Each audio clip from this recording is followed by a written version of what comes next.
So hello guys, welcome back to today's new video. जैसा कि आप सबको पता है, नीट 2026 का फाइनल जो ऑफिशियल सिलेबस है एनएमसी ने रिलीज कर दिया है और उसके अंदर क्या चेंजेस हुए हैं क्या नहीं हुए मैं आप सबको इस वीडियो के अंदर बताने वाला हूं। So if you are new to the channel, please subscribe to my channel for and follow me on Instagram for more updates.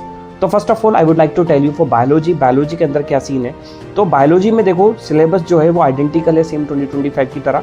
उसके अंदर जो चेंज हुए हैं वो थोड़ी बहुत चीज़ें मैं आपको बता देता हूँ। पहली चीज़, इंसेक्ट को उन्होंने अभी भी जो अपना फ्रॉग है उसको इंसेक्ट ही माना है, तो वो चीज़ें चेंज नहीं हुई है। देन फैमिलीज के अंदर सोलेनेसी और लीलियसी इसके अंदर ऐड नहीं है, लेकिन तुम्हें वो पढ़नी है क्योंकि कोई भरोसा नहीं है, एनडीए का कुछ भी हो सकता है, वो लास्ट मोमेंट पे क्वेश्चन ऐड कर दे और आउट ऑफ सिलेबस बोल के वो अपनी तरफ उड़े। लेकिन हमें जो भी एनसीईआरटी में दे रखा है सब कुछ पढ़ना है, कुछ भी चीज़ नहीं छोड़नी है, because biology is the main की। अगर आप बायोलॉजी में जितने ज़्यादा नंबर ले आओगे आपके लिए उतना ही फायदा होने वाला है। तो बायोलॉजी आपको बिल्कुल पूरी पढ़नी है, ऊपर से लेकर लास्ट तक। सप्लीमेंट्री मटेरियल नई एनसीईआरटी में ऐड नहीं है क्योंकि वो ऐड हो चुका है पहले प्रीवियसली। तो आपको क्या करना है, जो भी इस अंदर जो सिलेबस के अंदर जो नहीं है, जो एनसीईआरटी में नहीं है, उनको आपको क्या करना है, या तो अलग से पढ़ लेना है या आपको कहीं से वो पीडीएफ निकाल के वो पढ़ लेना है। तो ये चीज़ आपको बायोलॉजी में फोकस करनी है और कुछ आपको नहीं करना है। बिल्कुल क्रिस्कोस आपको बात बता रहा हूँ मैं। दूसरी चीज़ है फिजिक्स। सब कुछ सेम है, वही सेम चैप्टर्स है, बेटर स्ट्रक्चरिंग है, सब कुछ सेम है। बस उन्होंने लिख दिया अलग से कि भाई ऑल 20 चैप्टर्स रिटेन्ड हो चुके हैं and mechanics, electrodynamics and modern physics unchanged है। कुछ भी चेंज नहीं किया, कोई भी एक चैप्टर में चेंज नहीं किया, सिर्फ क्लैरिटी एडिशन किया कि भाई एक्सपेरिमेंटल स्टिल लिखे एक्सपेरिमेंट, इनसे कोई मतलब नहीं, प्रैक्टिकली बेस्ड हमें कोई बात नहीं करनी है। ओवरऑल सब कुछ सेम है।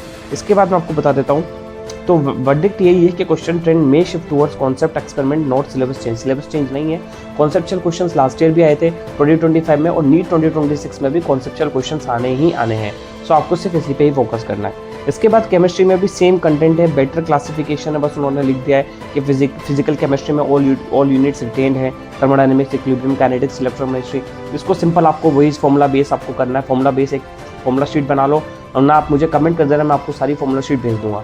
और उसके बाद आपको सिर्फ और सिर्फ क्वेश्चन प्रैक्टिस करनी है। जितने ज़्यादा पैटर्न के आप क्वेश्चन प्रैक्टिस कर लोगे, दैट्स इट, आप टॉप कर लोगे। लास्ट के 4.5 महीने बचे हैं, बहुत अच्छे से मेहनत करो, because this is time for you have to go underground and just study. कोई मेरे से पूछता भाई क्या सिलेबस होना चाहिए, क्या टाइमिंग होनी चाहिए मेरी, क्या शेड्यूल होना चाहिए, कोई भी शेड्यूल होना चाहिए। आपका सिर्फ एक शेड्यूल होना चाहिए, खाना पीना सोना और पढ़ना, दैट्स इट। यही आपका सिलेबस हो, यही शेड्यूल होना चाहिए, तब आप जाकर नीट सिलेक्शन ले पाओगे। और कोशिश करो कि अपना सिलेबस जो है जल्दी से जल्दी कंप्लीट करो, लास्ट फरवरी तक कंप्लीट कर दो एनी हाउ। चाहे आप फ्रेशर हो, चाहे आप ड्रॉपर हो, चाहे आप सुपर ड्रॉपर हो, उससे कोई फर्क नहीं पड़ता। फेब के बाद मार्च और अप्रैल 2 महीने कस के आपको सिर्फ और सिर्फ क्वेश्चन प्रैक्टिस करनी है, तब जाके आप कहीं अपना स्टैंड ले पाओगे नीट 2026 में और कंप्लीट कर पाओगे, because competition is too much. So you have to go through this, ठीक है। केमिस्ट्री में सब कुछ सेम है। And if you have any query doubt, you can personally contact me on Instagram @medicopathan। I directly I'll give you every information you need at the time. So if you need any help, you can directly follow me on Instagram or you can comment, you can join my Telegram channel. Link is in the description. I'll connect you, I'll guide you and I'll help you in any way. So thank you so much for watching this video.